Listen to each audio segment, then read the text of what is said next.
Mummy मैं कह रहा हूँ ना, मैं रिया से ही शादी करूँगा, नहीं तो मैं ज़िंदगी भर किसी से शादी नहीं करूँगा और यह मेरा आखिरी फ़ैसला है। अब इस बारे में मैं आपसे आगे बहस नहीं करूँगा। तभी राज की मम्मी जी ने कहा, बेटा तू समझता क्यों नहीं? हमने तेरे सामने रिया की जन्म कुंडली पंडित जी को दिखाई थी ना, और उन्होंने रिया की कुंडली में मांगलिक दोष बताया है। अब तू बता, सब कुछ पता होते हुए हम तेरी शादी एक मांगलिक लड़की से कैसे कर दें? तू जानता नहीं कि मांगलिक दोष वाले के जीवन साथी की मौत जल्दी हो जाया करती है, इसलिए तुझे मैं समझा रही हूँ, तू भूल जा रिया को। मम्मी जी ने राज को बहुत समझाया, पर राज का कहना था कि जब मैंने रिया से प्यार किया था तब मैंने उसके साथ प्यार करते हुए जन्म कुंडली का मिलान नहीं किया था, ना ही मैं इन मिलानों को मानता हूँ। इसलिए अब बस मैं शादी करूँगा तो सिर्फ रिया से करूँगा और यह मेरा आखिरी फ़ैसला है। आखिर मम्मी जी को अपने बेटे की जिद के आगे झुकना पड़ा और पंडित जी के द्वारा बताए गए अनुसार रिया के मंगल दोष को दूर करने के लिए राज के साथ शादी करने से पहले रिया की शादी एक पेड़ के साथ कराई गई और उसके बाद रिया ने राज से शादी करी। रिया दुल्हन बनकर राज के घर आई, पर मम्मी जी को रिया का मांगलिक होना अभी भी खटक रहा था और मम्मी जी उसे दिल से नहीं अपना पा रही थी और घर में कुछ भी परेशानी आती तो उसका दोष रिया को ही दिया जाता था। लेकिन रिया पढ़ी लिखी संस्कारी लड़की थी और वह अपनी सासू माँ से मिले इन बेवजह आरोपों को अपने दिल से नहीं लगाती थी और ऐसे ही ससुराल में उसके दिन कट रहे थे। एक दिन राज ऑफिस से जल्दी घर आ जाता है, तब मम्मी जी ने उससे पूछा, बेटा आज जल्दी कैसे आ गया? तब उसने बताया, माँ आज सुबह से ही सर दर्द और बहुत कमज़ोरी आ रही है, इसलिए ऑफिस में काम करने की हिम्मत नहीं हुई मेरी। तब मम्मी जी ने कहा, चल बेटा जल्दी कर, हमें डॉक्टर के पास चलना चाहिए। तब राज और मम्मी जी डॉक्टर को दिखाने गए।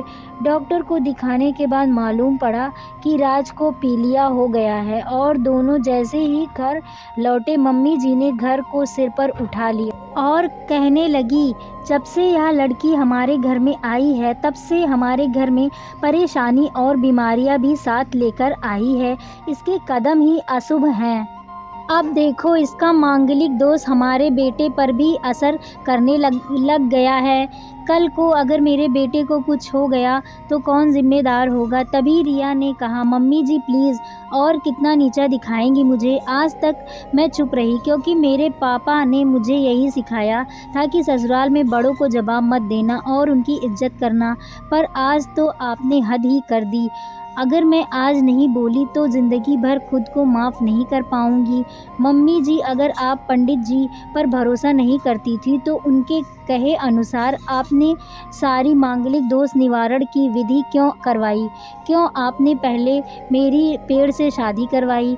दोष मेरा मांगलिक होना नहीं, बल्कि दोष तो मेरा आपकी बहू होना है, क्योंकि घर में जाने अनजाने में कुछ भी परेशानी आती है उसको आप मुझसे जोड़ देती हैं और जब कोई सास अपनी बहू से सिर्फ नफ़रत कर रही होती है तब यह बहू दोष बेटे और बहू को ही नहीं पूरे परिवार को परेशानी में डाल देता है।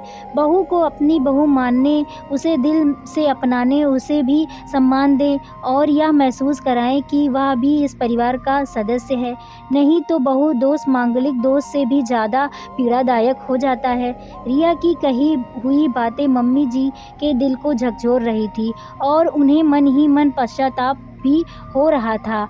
उस समय उन्होंने रिया को कुछ भी नहीं कहा। थोड़े दिन बाद राज बिल्कुल ठीक हो गया और ऑफिस जाने लगा और 1 महीने बाद राज की सैलरी भी बढ़ गई। तब उसने घर आकर इसका श्रेय रिया को दिया तो मम्मी जी बोली, हाँ सही है बेटा, तू तो सारा श्रेय बहू को ही देगा।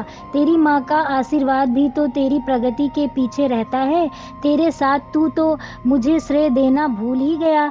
तब राज ने कहा, माँ इस बार रिया का मांगलिक दोष मुझ पर और ना ही मेरे तरक्की पर नहीं लगा और माँ जब हम बुरी परेशानियों का श्रेय रिया को देते हैं तो अच्छे कर्मों का भी श्रेय तो रिया को ही देना चाहिए, तो इसलिए आज का सारा श्रेय रिया को जाता है। राज ने हंसते हुए कहा। तब रिया बोली, राज तो क्या तुम भी मुझे ऐसा समझते हो? तब राज ने कहा, नहीं रिया, बिल्कुल नहीं, बल्कि मैं तो माँ को यह समझाना चाह रहा था कि सुख दुख हमारे जीवन का हिस्सा हैं और कभी जीवन में खुशियाँ आती हैं तो कभी गम भी आते हैं, इसलिए हमें परिवार के सदस्य या अपनी बहू को दोष देना उचित नहीं है। तभी मम्मी जी बोली, बेटा सही कह रहा है तू और तेरी तरक्की ही बहुत है मुझे इस झूठे दोषों से बाहर निकलने के लिए। आज मैं यह कसम खाती हूँ कि आज के बाद मैं रिया को किसी भी बात का दोष नहीं दूंगी। यह सुनकर रिया आज बहुत खुश थी, क्योंकि आज उसको उसकी सास ने मांगलिक दोष के साथ साथ बहु दोषों से भी मुक्ति दे दी थी।